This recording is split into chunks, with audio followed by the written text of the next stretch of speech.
India और पाकिस्तान के दूसरे मैच से पहले पाकिस्तान के फैंस चिल्ला रहे थे जोर जोर से कि 21 का मैच देंगे, 21 का। खैर उनको 21 का मैच तो नहीं मिला, लेकिन पाकिस्तान की साबका क्रिकेटर्स टर्न्ड यूट्यूबर्स को एक जवाब जरूर मिल गया। मैं शॉक्ड हूँ। एक अहमद शहजाद जो उनके महान बल्लेबाज रहे हैं, आजकल वो यूट्यूबर बन गए हैं, उन्होंने एक स्टेटमेंट दी थी। हालांकि ऐसा कुछ स्टेटमेंट नहीं थी कि इंडिया के खिलाफ वाला, ऐसा कुछ नहीं था। मैं लॉजिक के हिसाब से बात कर रहा हूँ। अहमद शहजाद कह रहे हैं कि Rohit Sharma, Virat Kohli, M S Dhoni retire हो गए हैं, तो अभी पाकिस्तान के चांसेस हैं इंडिया को हराने के। ये पहले ही मैच से पहले उन्होंने स्टेटमेंट दी थी। पाकिस्तान के फैंस का हम सबको पता है कि लॉजिक के मामले में वो कहाँ स्टैंड करते हैं, लेकिन एक क्रिकेटर ऐसी स्टेटमेंट दे रहे हैं कि जो प्लेयर्स हैं वो गेम से बड़े हैं। हम सब जानते हैं भाई, कोई भी प्लेयर्स गेम से बड़ा नहीं होता। सचिन तेंदुलकर की रिटायरमेंट के बाद भी आज उतने ही क्रेज के साथ इंडियन फैंस क्रिकेट को देखते हैं। विराट कोहली की रिटायरमेंट के बाद भी इंग्लैंड के अंदर, इंडिया और इंग्लैंड की टेस्ट सीरीज के अंदर हाउसफुल थे, जैम पैक्ड स्टेडियम थे। रिकी पॉन्टिंग के रिटायर होने के बाद भी ऑस्ट्रेलिया आईसीसी ट्रॉफीज जीत रही है। तो हर एक प्लेयर रिप्लेसेबल है, कोई भी प्लेयर गेम से बड़ा नहीं होता। 2007 में अगर इंडिया इस चीज का वेट करती रहती कि हेडन गिलक्रिस्ट रिटायर होंगे, ब्रैडली रिटायर होंगे, तब पीक वाली ऑस्ट्रेलिया हरा पाएंगे हम, तो कभी भी 2007 में यंग इंडियन टीम 2007 के टी20 वर्ल्ड कप के सेमीफाइनल में पीक ऑस्ट्रेलिया को ना हरा पाती। 2021 में जब इंडिया के 6 से 7 रेगुलर प्लेयर इंजर्ड हो गए थे, उस टाइम पे अगर इंडिया ये सोचती कि ऑस्ट्रेलिया अपने फुल स्ट्रेंथ स्क्वाड के साथ खेल रही है और हमारे 6 से 7 प्लेयर बाहर हो गए हैं, तो कभी भी ना हरा पाते ऑस्ट्रेलिया को। लेकिन इंडिया ने दूसरी टीम्स के प्लेयर्स की तरफ ना देखते हुए अपनी इंप्रूवमेंट पर ध्यान दिया कि हम कैसे इंप्रूव कर सकते हैं, और इंडिया ने इतिहास रच दिया अपनी आधी टीम के साथ ऑस्ट्रेलिया की फुल स्ट्रेंथ स्क्वाड को उनके ही घर में हराने का। हालांकि इंडिया की वो दूसरी कंसेक्यूटिव टेस्ट सीरीज विक्ट्री थी ऑस्ट्रेलिया के अंदर।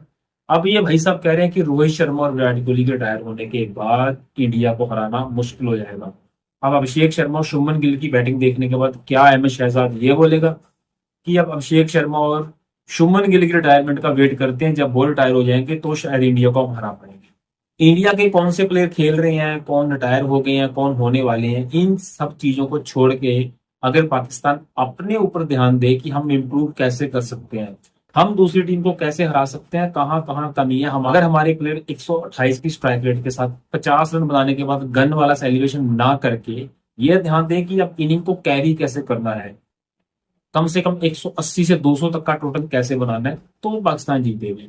अगर उनके प्लेयर्स अपनी नाकाम एयरफोर्स की बातों में ना आके इंडियन ऑडियंस के साथ वहां पे इशारे कर रहे हैं, हरीश राव बच्चों से पिटके, अभिषेक शर्मा और शुभमन गिल से मार खा के बाउंड्री लाइन पे आके बेशरम बंदा यार वहां पे इशारे कर रहा है, हमने एयरप्लेन ऐसे कर दिया, वो कर दिया, जो कुछ हुआ भी नहीं है। उनकी इज्जत बचाने के लिए कही गई बातें उनकी एयरफोर्स की, यार वो टीम कैसे जीत सकती है। तुम क्रिकेटर हो, वो फैंस हैं, वो कुछ भी कहेंगे, पाकिस्तान के फैंस भी बोलते हैं, इंडिया के फैंस बोलते हैं, उनको छोड़ दो, तुम अपनी गेम पे ध्यान दो। फिर उसके बाद आपके लॉजिक क्या आ जाते हैं कि इन्होंने हैंडशेक नहीं किया, हम एंडी पाइक्रफ्ट को बैन करवा देंगे, हम बाइकआउट कर देंगे। मतलब सब कुछ करना है इनकी टीम को, इनकी मैनेजमेंट को, बस एक ही काम नहीं करना, अपनी गेम पे ध्यान देना। ऐसे प्लेयर, जिस प्लेयर की टी20 में जगह तक नहीं बनती थी, वो पता नहीं कहाँ रहता था, उसको डायरेक्ट लेके आए, कैप्टन बना दिया। यार हमारा कहने का कोई हक नहीं बनता, स्टिल यार इनसे रिजवान और बाबर लाख गुना बेटर थे। अब सिनारियो ऐसे बन गया कि दो ऑनलाइन ब्रदर्स के बीच में ना दराड़ा नहीं बनी। पाकिस्तान अगर बांग्लादेश को हरा देता है तो वो होप करेगा कि इंडिया भी उनके सौतेले भाई बांग्लादेश को हरा दे, सो दैट वो फाइनल में आ जाए इंडिया से लगातार 8वां मैच हारने के लिए। हालांकि सूर्य कुमार यादव ने ये बात बिल्कुल क्लियर कर दी थी कि राइवलरी वगैरह ऐसा कुछ है नहीं, राइवलरी होती है भाई दो टक्कर की टीम्स के बीच में, जैसे कि इंडिया और ऑस्ट्रेलिया है। ये क्या राइवलरी है, लास्ट के 8 मैच में से 7 इंडिया जीती है, 1 ड्रॉ हुआ है। बांग्लादेश से तुम लोग हार रहे हो, यूएई से, यूएसए से तुम हार रहे हो, तो ये राइवलरी ऐसा कुछ है नहीं है। बांग्लादेश के मैच पे निगाहें रहेंगी और देखना बड़ा ही इंटरेस्टिंग रहेगा उस मैच का रिजल्ट क्या आता है। जो मेरे हिसाब से वो मैच को जीतेगी टीम, उसके फाइनल में जाने के चांसेस बढ़ जाएंगे, क्योंकि इंडिया किसी भी टीम से हारने वाली है नहीं। अब अलर्ट हो गए हैं, जो जो इंडिया की कमियां थी उनको दिख गई हैं, और अच्छी बात है वो सही टाइम पे मैच आ गया यूएई के साथ।